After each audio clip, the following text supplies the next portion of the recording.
নবম শ্রেণীর সূচক ও লগারিদম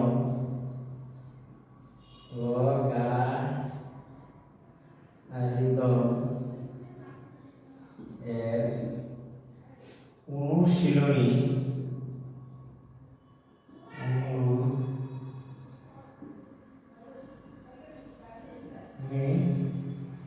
এর 1 নং সমাধান। দেখো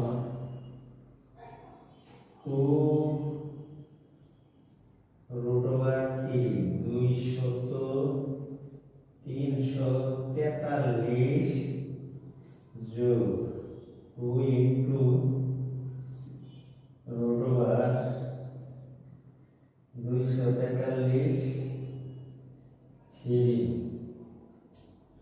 243 উপরে আছে 5 মাইনাস 12 √64 উপরে আছে 6।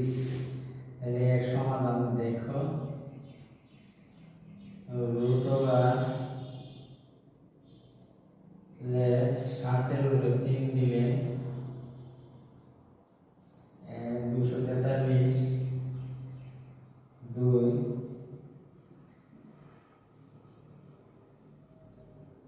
এর উপরে 3 এর উপরে 5 দিলে 243 12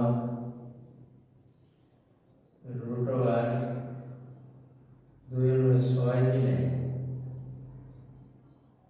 43 2 এর 6 দিলে 12 দিলে 32 64 2 এর উপরে 6 পাওয়ার দিলে 2 7 এর উপরে 3 1/3 হবে প্লাস গুণন 3 1/5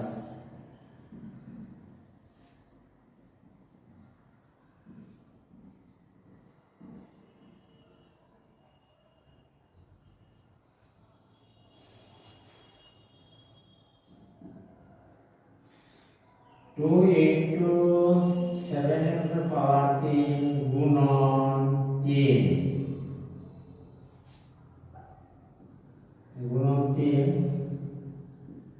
ডট বা গুণন দিলাম 3 এর উপর পাওয়ার 5 1/5 মাইনাস 2 এর উপরে 12/9 2 এর উপরে 6 গুণন 1/6 এইটুকু কাটলে এটা 7 দুগুণে 14 2 3 দুগুণে 6 12 দুগুণে 24 22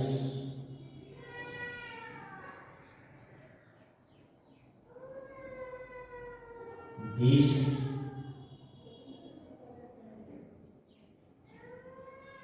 -4 থাকে। This is answer. প্রিয় শিক্ষার্থী বন্ধুরা, তাহলে তোমরা দেখো আমি গুণের রূপে তোমার 3 থাকলে আমরা লিখতে পারি 1/3, তাই আমরা 1/3 লিখছি। 4 থাকলে 1/4, 5 থাকলে তোমরা লিখবে 1/5। এইভাবে লিখছি। আমরা জানি ভিতরের পাওয়ারের সাথে বাইরের পাওয়ার গুলো গুণন, বাইরের পাওয়ারের সাথে তাই করলাম, ভিতরের পাওয়ারের সাথে বাইরের পাওয়ার গুণ করলে এই আকৃতি নিচে কাটা যায়। গুণ করলে 5 1/5 কাটা যায়, তাহলে আমার থাকে 2 গুণন 3। তাহলে 2 গুণন 3 মানে 3 গুণে 6 7 2 গুণন অর্থাৎ 7, তাহলে 7 গুণে 14 মাইনাস কাটা গেলে 12 গুণে কত 24, তাই 20 মাইনাস 24 মাইনাস চিহ্ন বড়, সুতরাং এর রেজাল্ট হচ্ছে -4। আর আমার চ্যানেলটি তোমাদের কাছে ভালো লাগে তাহলে চ্যানেলটি আগে সাবস্ক্রাইব করো এবং পরবর্তী সুন্দর ভিডিও আশা করবা যেটা আমি ভিডিও আপলোড করার সাথে তোমাদের কাছে পৌঁছে যায়। প্রিয় শিক্ষার্থী বন্ধুরা, আজকে আমি এখান থেকে বিদায় নিচ্ছি। আর একটা কথা মনে রাখবা যে পাঁচটা ডায়গ্রামটি যদি তুমি অর্থাৎ বাজিয়ে দাও তাহলে তোমার ভিডিও আপলোড করার সাথে সাথে তোমার মনে চলে যাবে ইনশাআল্লাহ। আজকে এই পর্যন্ত ভালো থাকো।